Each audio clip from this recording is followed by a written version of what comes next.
The Assam Chief Minister Himanta Biswa Sarma on Thursday announced the Mukhya Mantri Mahila Udyamita Asoni scheme which aimed to help 3.9 million women associated with self-help groups across the state. The Chief Minister said that the government already have a scheme for women SHGs in which around 700,000 women associated with SHGs have become Lakhpatis, and further, the new scheme will help those women to want to start their entrepreneurial journey separately from SHGs. The new scheme will help those women to want to start their entrepreneurial journey, he said. In the first phase, each applicant will be provided with a grant of 10,000 for the first year to start any business from a list of 145 business plans prepared by the government. The total amount earmarked by the scheme as a part of the state annual budget is 3,900 crore, making it the biggest such scheme in the state. এটা নতুন আসনি আৰম্ভ কৰিব বিচাৰিছো cabinet ব্ৰিফিংৰ পিছত মন্ত্ৰী জয়ন্ত মল্ল বৰুৱাই আপোনালোকক এই বিষয়ে কিছু আভাস দিছিলে কিন্তু ইয়াক মই অলপমান দীঘলীয়াকৈ আপোনালোকৰ আগত প্ৰকাশ কৰিব খুজিছো আমাৰ অসমত 39 লাখ মহিলা 39 লাখ মহিলা গ্ৰাম্য অঞ্চলত আত্মসহায়ক গোটৰ সৈতে জড়িত আছে আৰু নগৰীয়া অঞ্চলতো প্ৰায় 3 লাখ মহিলা আত্মসহায়ক গোটৰ সৈতে জড়িত আছে কিন্তু আমি প্ৰথম অৱস্থাত গ্ৰাম্য অঞ্চলত যিসকল মহিলা আত্মসহায়ক গোট আছে তেখেতসকলৰ কাৰণে আমি এটা নতুন আসনি আৰম্ভ কৰিব খুজিছো সেই আসনিটোৰ নাম হ'ল মুখ্যমন্ত্ৰী মহিলা উদ্যমিতা আসনি বেসিক্যালি মহিলাসকলক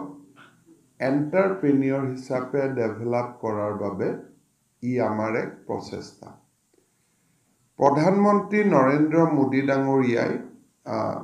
আমাক সকলোকে এটা কথা কৈছিলে যে আত্মসহায়ক গোটত থকা মহিলাসকলক লাখপতি বনাব লাগে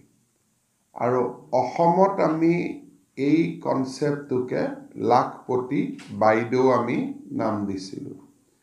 আৰু আপোনালোকক জনাবলৈ পাই আমি ভাল পাইছো যে এই 39 লাখ মহিলাৰ 7 লাখ মহিলা অলৰেডি লাখপতি প্ৰথমতে 2 লাখ আছিল 3 লাখ আছিল এই বছৰত আত্মসহায়ক গোটৰ সৈতে জড়িত 7 লাখ মহিলাই বছৰত উপাৰ্জন লাখ টকা লৈকে লৈ যাব পাৰিছে যাৰ কাৰণে আমি তেওঁলোকক লাখপতি বাইদেউ আমি নাম দিছো কিন্তু এই প্ৰচেষ্টা আৰু অধিক ক্ষিপ্ৰ যদি আমি কৰিব লাগে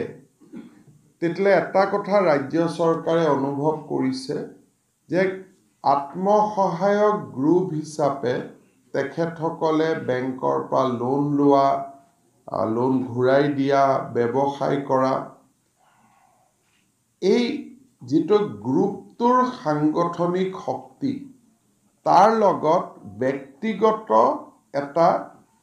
স্পৃহা বা ব্যক্তিগত এটা ইনিচিয়েটিভ জড়িত হৈ থাকিব লাগে কেতিয়াবা এটা গ্ৰুপত 10 গৰাকী মহিলা থাকে 5 গৰাকী এক্টিভ 5 গৰাকী অলপ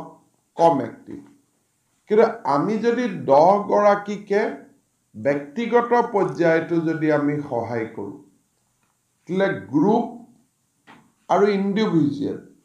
দুইটাই একেলগে কাম কৰিলে if the group activity and the individual activity both go hands in hand তেতিয়া the process of becoming Lakhpati will be expedited এই কামটো আৰু অধিক ক্ষিপ্ৰ হ'ব